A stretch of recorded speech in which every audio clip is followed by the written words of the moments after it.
ઝઘડિયા તાલુકાના ગુમાનદેવ મંદિરે શ્રાવણના બીજા શનિવારે ભક્તોએ દર્શન કરી ધન્યતા અનુભવી હતી। માન્યતા છે કે અહીં બિરાજમાન હનુમાનજી ભક્તોનું ગુમાન એટલે કે અભિમાન દૂર કરે છે અને તેથી તે ગુમાનદેવ તરીકે ઓળખાયા છે। સુપ્રસિદ્ધ ગુમાનદેવ મંદિર ખાતે શ્રાવણ માસના બીજા શનિવારે ભક્તોનું ઘોડાપૂર ઉમટ્યું હતું। ભક્તોએ હનુમાનજી સમક્ષ શીશ ઝુકાવી દાદાના દર્શન કર્યા। શ્રાવણ માસમાં ઝઘડિયાના સુપ્રસિદ્ધ ગુમાનદેવ મંદિરે ભક્તોનું ઘોડાપૂર ઉમટે છે। ભક્તો દાદા પ્રત્યે અનેરી શ્રદ્ધા ધરાવે છે। માન્યતા છે કે અહીં બિરાજમાન હનુમાનજી ભક્તોનું ગુમાન એટલે કે અભિમાન દૂર કરે છે અને તેથી તે ગુમાનદેવ તરીકે ઓળખાયા છે। આ મંદિર પાછળ દંતકથા સંકળાયેલી છે, જે મુજબ આ મૂર્તિ સ્વયંભૂ છે।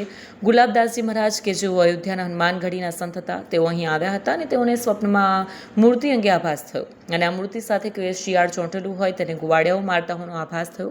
તેઓએ ત્યાં સ્થળ પર જઈ જોતા સ્વયંભૂ મૂર્તિ ઉપર શિયાળ ચોંટેલું હતું અને તેને ગુવાડિયાઓ મારતા હતા।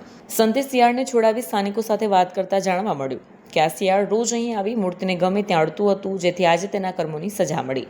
ઉપરાંત રોજ આ મૂર્તિ ઉપર કપિલા નામની ગૌમાતા દૂધનો અભિષેક કરવા આવતી। સંતે આ જાણી મૂર્તિની વિધિવત સ્થાપના કરી। ઈસવીસન 1615માં ચૈત્ર સુદ પૂર્ણિમા એટલે કે હનુમાન જયંતિના દિવસે આ મંદિરની સ્થાપના કરવામાં આવી હતી। મારું નામ ધ્વનિ ભટ્ટ છે। હું ભરૂચથી આવું છું અને શ્રાવણ મહિનાના શનિવારમાં ગુમાનદેવ દાદાના દર્શનનો ઘણો મહિમા છે। અહીંયા દાદાના ઘણા બધા પરચા છે। હું છેલ્લા 10-12 વર્ષથી આવું છું અને એ પરચાનો મેં જાતે અનુભવ કરેલો છે।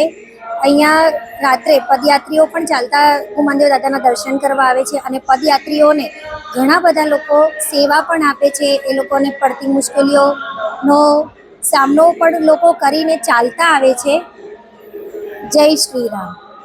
હું તો કહું છું પવિત્ર શ્રાવણ માસ આ મહિનો છે, બરાબર છે, પણ હું છું દરરોજ આપણે અંદર પવિત્રતા મનમાં આવે અને આપણું જીવન પવિત્રમય બને તો દરરોજ સવારે સ્નાન ધ્યાન કરીને હનુમાનજીનું સિંદૂરનું તાંબુ કરીને દરરોજ હનુમાન ચાલીસાનું પાઠ દરેક હિન્દુનું કરવું જોઈએ અને હનુમાનજીના દર્શન કરવું જોઈએ। મંદિરનું મહાત્મય શું છે? કેટલા વર્ષો જૂનું? આ મંદિરનો ઇતિહાસ બહુ જૂનો છે। 650 વર્ષ તો એના ઉલ્લેખ છે અને લેખ પણ છે, પણ એ કરતાં મંદિરનો ઇતિહાસ નર્મદા પુરાણમાં, મહાભારતમાં, રામાયણ આદિમાં લખેલું છે। તે આ પૌરાણિક અને ઐતિહાસિક મંદિર અને હિન્દુનું આસ્થાનું કેન્દ્ર છે। ક્યાં ક્યાંથી ભક્તો દર્શનાર્થે આવે છે અને દાદાના દર્શન કરવાથી શું થાય? અહીંયા શું છે, આપણે જોવા જઈએ કે ભાઈ ક્યાંથી આવે છે, કોઈને પૂછે તો ખબર પડે, પણ પૂછ્યા વગર પણ અમને એવી જે એનો પ્રભાવ છે, લોકોની જે આસ્થા છે, લાગણી છે આ મંદિર પ્રત્યે, એટલે પ્રત્યક્ષમાં અને વગર પરિચયના લોકો અહીંયા આવે છે।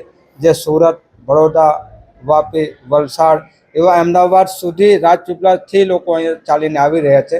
અત્યાર સુધી એને કોઈ ગણતરી નહીં થઈ કે ક્યાંથી લોકો અહીંયા આવીને અને કેટલા વહેલા દર્શન કરીને નીકળી જાય છે। શું કહેશો કે શ્રાવણ માસ છે?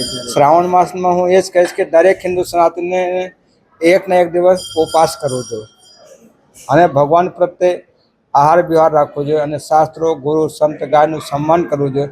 અને વર્ષમાં પવિત્ર શ્રાવણ માસ આવે છે તો દરરોજ ઉપવાસ ન થાય તો એક દિવસ છોડીને એક દિવસ ઉપવાસ કરવો જોઈએ, તો આપણે સ્વાસ્થ્ય માટે અને દેશ સેવા માટે ઉપયોગી થઈશું।